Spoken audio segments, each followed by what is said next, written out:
नमस्कार दोस्तों, स्वागत है आपका बुक रीडर्स क्लब में। आज हम पढ़ने जा रहे हैं मेक एपिक मनी का दूसरा अध्याय।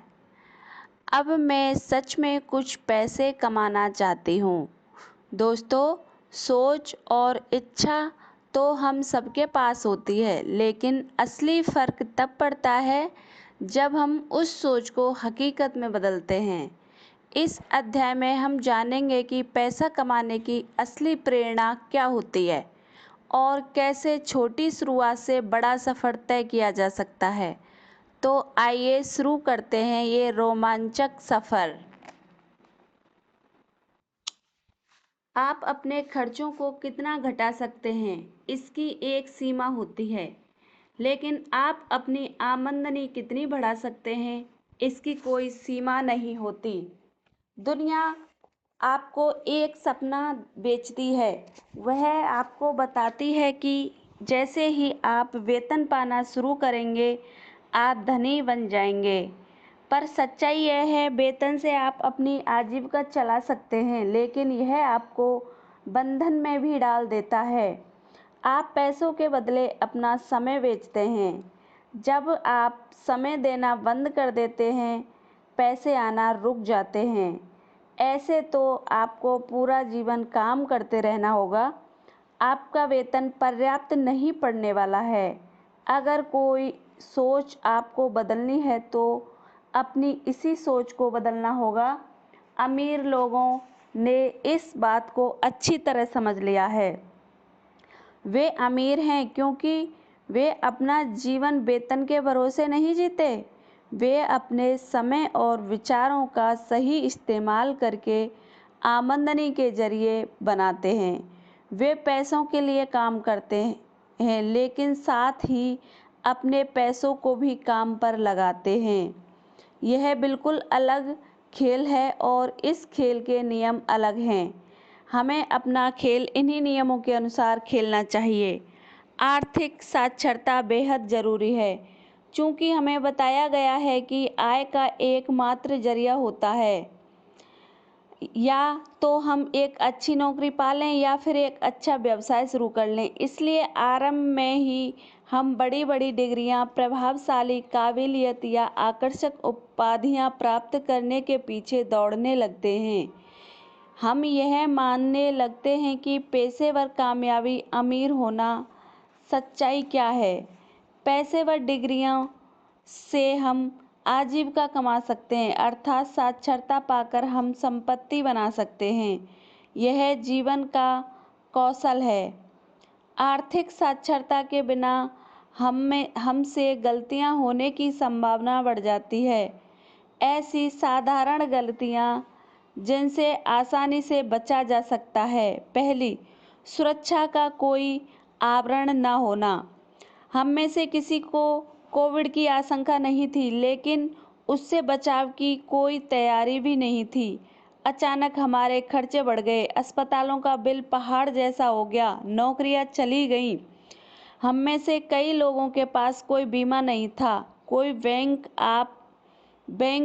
अब बैकअप नहीं था, सुरक्षा का कोई आवरण नहीं था, जबकि उस समय हमें सबसे अधिक आवश्यकता थी आय से अधिक खर्च करना। जो मन में आए बिना सोचे समझे उसे खरीद लेना, उपभोक्ता के जाल में फंस जाना, अनेक ईएमआई शुरू कर लेना, अपना बटुआ खाली कर देना, अपनी आय से अधिक खर्च कर देना, कर्ज में डूब जाना, भारी भरकम ब्याज दरों वाले कर्ज और क्रेडिट कार्ड्स ले लेना।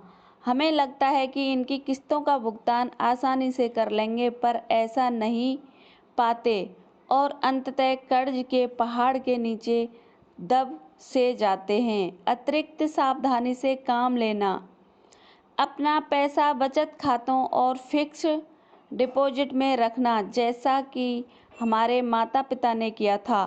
जरा सोचिए, इससे क्या हुआ? हमारे पैसों की कीमत हर साल गिरती चली गई।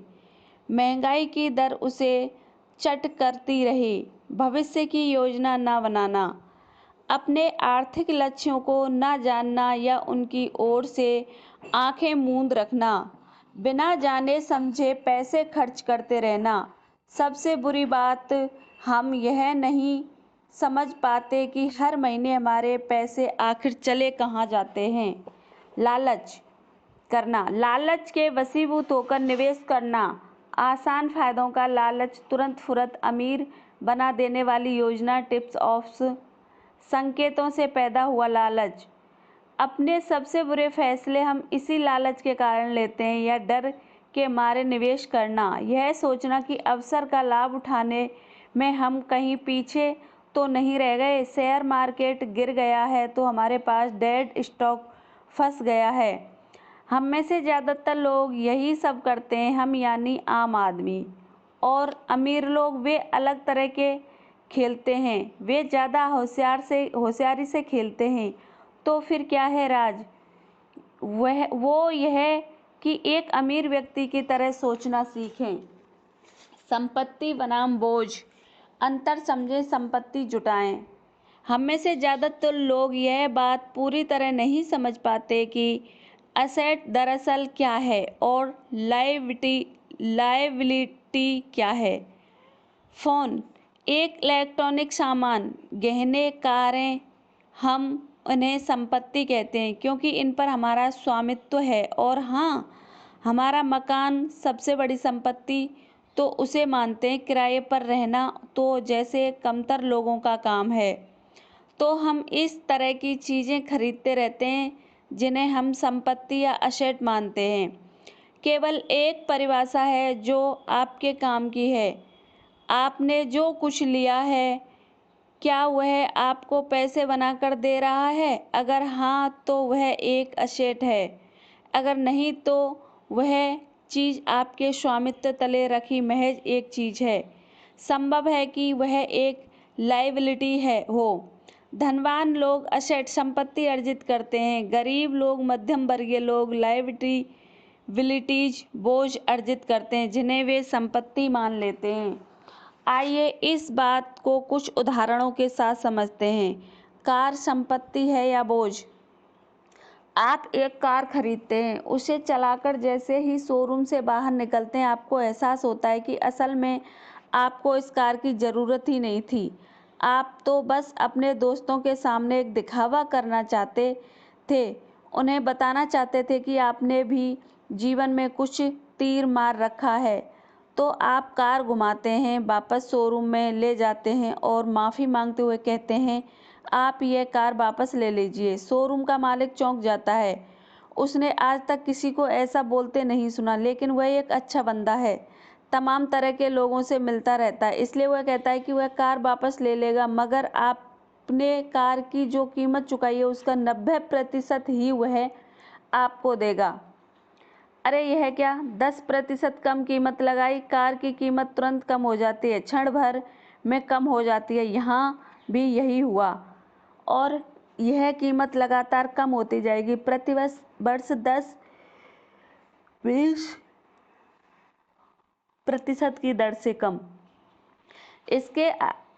इसके अलावा अगर आपने कार के लिए लोन लिया है तो आप उसका ब्याज, मेंटेनेंस, इंश्योरेंस, मरम्मत का खर्च माफ़ कीजिएगा। आपकी कार एक बोझ है, एक लायबिलिटी। उस पर अपना स्वामित्व बनाए रखने के लिए आपको उस पर लगातार खर्च करते रहना होगा। इसका मतलब यह नहीं कि आप कार खरीदें, ज़रूर खरीदें, आपका पैसा है, उसका आनंद उठाएं, लेकिन कंफ्यूज होकर उसे असेट ना मान लें।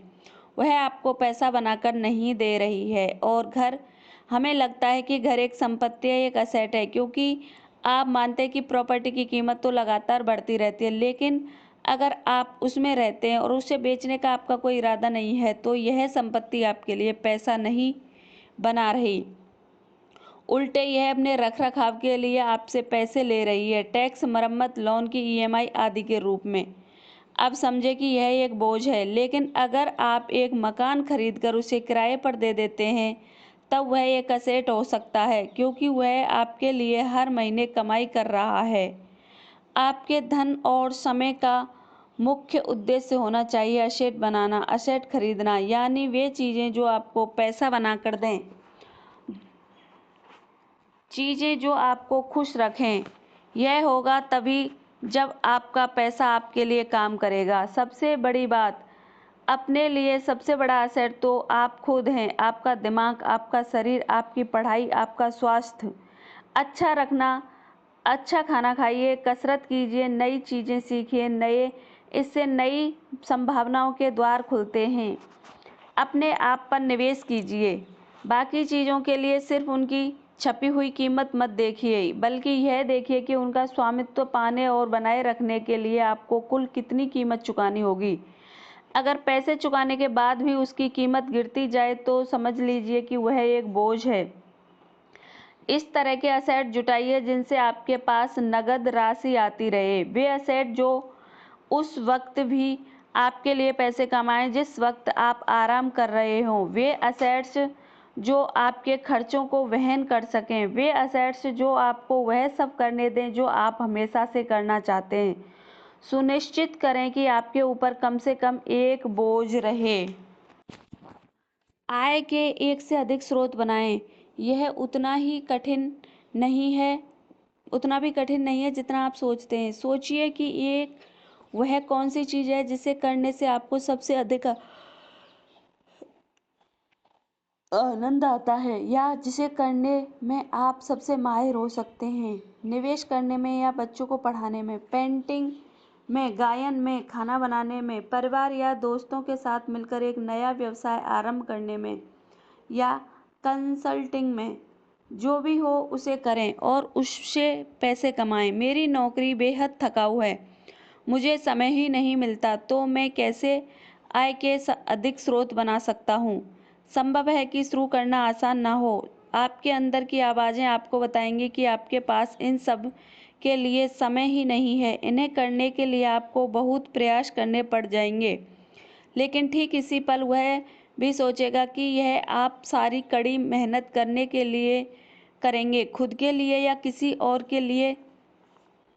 सो आरंभ कीजिए। सबसे पहले तो आपकी वर्तमान नौकरी में बने रहिए। अपने वेतन को एक सुरक्षा आवरण की तरह इस्तेमाल कीजिए। इस तरह आप पर यह दबाव नहीं होगा कि आप पहले दिन से ही इस नए काम में से पैसे कमाना शुरू कर दें। अपनी नौकरी से थोड़ा सा समय निकालें। सुबह के समय, रात को, सप्ताह के अंत में या छुट्टी के दिन। उस समय का प्रयोग असेट बनाने या खरीदने के लिए कीजिए। आपका मुख्य लक्ष्य है आय का एक नया स्रोत विकसित करना। एक ऐसा स्रोत जिसमें आपको अपना समय ना देना पड़े, यानी पैसिव इनकम। अर्थात आपका ज्ञान, आपका कौशल, आपके द्वारा बनाई गई प्रक्रिया और आपका पैसा, ये सब मिलकर आपके असेट के माध्यम से आपके लिए आय वर्जित करें। आप अपने वर्तमान कौशल या किसी नए विकसित कौशल का प्रयोग कर रहे हैं कि उसमें भरपूर समय लगा रहे हैं, फिर उससे पैसे कमा रहे हैं, और फिर धीरे धीरे यह सोचना शुरू करें कि कैसे यह सब करना है उतना ही समय खर्च किए बिना ही। सक्रिय आय है यह। इसमें अपने कौशल का प्रयोग करिए। जो हो सकता है आप एक ग्राफिक डिजाइनर हो, लेखक हो, या वेब डेवलपर। संभव है कि आप अच्छे शिक्षक हों, अच्छा खाना बनाते हों, या अच्छा केक बनाते हो, या डिजिटल मार्केटिंग करते हों। संभव है कि आपको कई भाषाओं का ज्ञान हो और आप अनुवाद में माहिर हों। अपने ऐसे हुनर का लाभ उठाइए, पार्ट टाइम सेवाएं कीजिए और उनके बदले पैसे कमाइए। इसे पैसिव इनकम में परिवर्तित कीजिए। एक एजेंसी शुरू कीजिए, वहाँ ऐसे लोगों को नियुक्त कीजिए जो वही काम करते हों जो आप अब तक करते आए हैं। अब वे लोग वह काम करेंगे। आप अपना समय इन्हें नियोजित करने में लगाइए, ना कि वह काम करने में। इस तरह जब आप उस काम में समय नहीं लगा रहे, फिर भी वह काम हो रहा है। सक्रिय आय। आपके भीतर कोई शौक पल रहा है या आप किसी चीज़ को लेकर जुनूनी हैं, उसे शेयर कीजिए। अपने लिए एक प्लेटफॉर्म चुनिए। Blog, YouTube channel, social media account बनाना शुरू करें। वहाँ निरंतर बने रहिए। अपना श्रोता वर्ग, दर्शक वर्ग बनाइए। उनके साथ संवाद करते रहिए। असली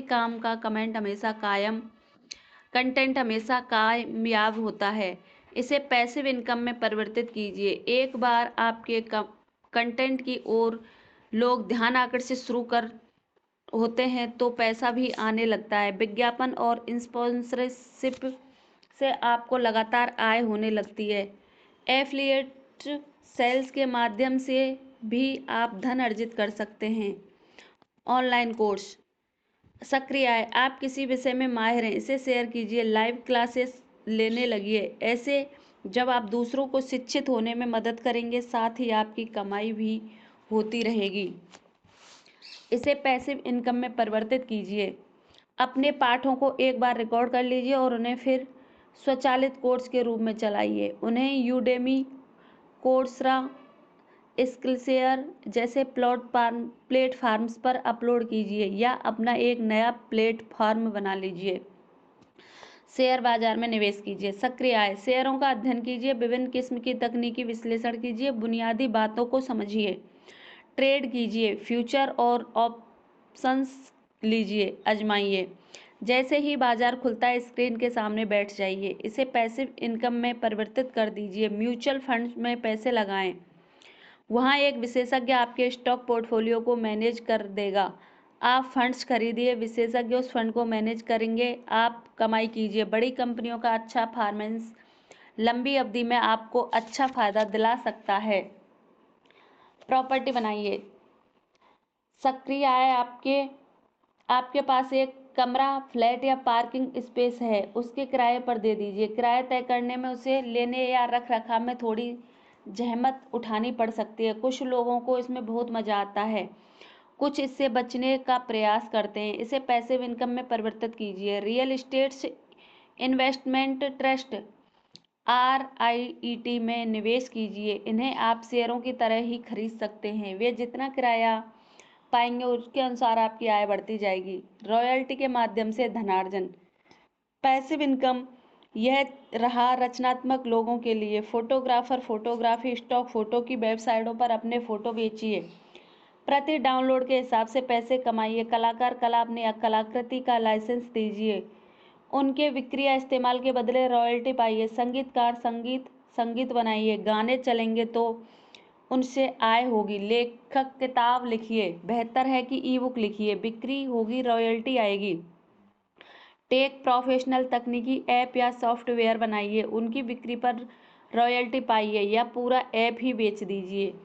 मुख्य बात यह है कि नई चीज़ें करने की कोशिश कीजिए, लगातार जिज्ञासु बने रहिए। शुरू करने में कठिनाई हो सकती है, लेकिन मेरा वादा है इससे बहुत लाभ मिल सकता है, निजी तौर पर भी और आर्थिक तौर पर भी। सबके लिए भरपूर है। जब मैं छोटा था सोचता था दुनिया में सीमित दौलत है, एक दिन समाप्त हो जाएगी। जैसे किचन में खाने का सीमित भंडार, कि किसी की जीत के लिए किसी को हारना पड़ता है। हमारी परवरिश ऐसी होती है कि हम ऐसी बातें मानने लगते हैं। ऐसा लगता है कि इन्हें ठीक करने के लिए हम कुछ नहीं कर सकते। हमें लगता है कि एक CEO अपनी संपत्ति अपने कर्मचारियों की कीमत पर बनाता है, कि हमारे दोस्त को अच्छी नौकरी लग गई यानी हमारे लिए एक अवसर कम हो गया। सच बात तो यह है कि सीमित भंडार जैसी कोई बात ही नहीं। संपत्ति का सिर्फ विवरण ही नहीं होता, बल्कि संपत्ति का निर्माण भी किया जा सकता है। मैगी का एक पैकेट लीजिए, उसकी कीमत है 14 रुपये। उसमें थोड़ा पानी मिलाइए, कुछ सब्जियां डालिए, कुछ इस तरह बनाकर इसे केचप के साथ सर्व कीजिए। अब देखिए इसकी कीमत 45 रुपये हो गई। हमने उसमें कुछ चीज़ें जोड़ी और वैल्यू जोड़े और उससे संपत्ति बनाई। संपत्ति कोई ऐसा खेल नहीं है जहां आखिर में विजेता सब कुछ समेट ले जाएगा। अगर कोई जीतता है तो इसका मतलब यह नहीं कि कोई हारा। आपके जीतने के लिए किसी और के हारने की जरूरत नहीं है। हर चीज के लिए जगह है, हर किसी के लिए पैसा है। जरा सोचें, आपका वेतन पर्याप्त नहीं है, उसके पार जाकर सोचिए आपका कितना कमा सकते हैं, इसकी कोई सीमा नहीं है। असली असेट्स अर्जित करके असली संपत्ति बनाई जा सकती है, लायबिलिटीज को असेट मानकर नहीं। हम में से ज़्यादातर लोगों को दोनों के बीच का अंतर नहीं पता। खुद से पूछिए, क्या यह चीज़ मुझे पैसा कमाकर दे रही है, या हाँ यानी असेट है। ना यानी महज एक वस्तु है, हो सकता है लायबिलिटी यानी बोझ हो। अपने दिमाग को सीमाओं के बंधन से मुक्त कीजिए। संपत्ति कोई ऐसा खेल नहीं है जिसमें सिर्फ एक खिलाड़ी जीतता है। इस खेल में सबके लिए भरपूर है। यह करें, चिंतन और मनन करें, नई चीज खोजें, फिर 3 से 5 चीजें चुनें जिनकी मदद से आप अधिक पैसा कमा सकते हैं। सोचिए कि आप कब और कैसे आरंभ कर सकते हैं। आखिर बार आपने कब खुद से कोई चीज चाही थी और यह सोचा था कि ओह, अभी मैं इसे खरीदने में समर्थ नहीं हूँ। अब यह सोचना शुरू कीजिए कि मैं इसे खरीदने में कैसे समर्थ हो जाऊं, मैं इसे कैसे संभव करूं। तो दोस्तों, यह था मेक एपिक मनी का दूसरा अध्याय। अब मैं सच में कुछ पैसे कमाना चाहता हूँ। आपने जाना कि पैसे कमाने की चाह सिर्फ एक ख्वाहिश नहीं, बल्कि उसे पाने की दिशा में मेहनत ही हमारी सफलता तय करती है। हर बड़ी कमाई एक छोटे कदम से शुरू होती है और वही कदम आपके भविष्य की नींव बन जाता है। अगले अध्याय में हम और गहराई से समझेंगे पैसे और कामयाबी का असली राज। अगर आपको यह वीडियो पसंद आया हो तो लाइक करें, कमेंट करके बताइए आपकी सबसे बड़ी मनी मोटिवेशनल क्या है और शेयर करें दोस्तों के साथ। चैनल बुक रीडर क्लब को सब्सक्राइब करके बेल आइकन ज़रूर दबाएं ताकि हमारी अगली वीडियो आप सबसे पहले देख सकें। धन्यवाद, मिलते हैं अगले अध्याय में।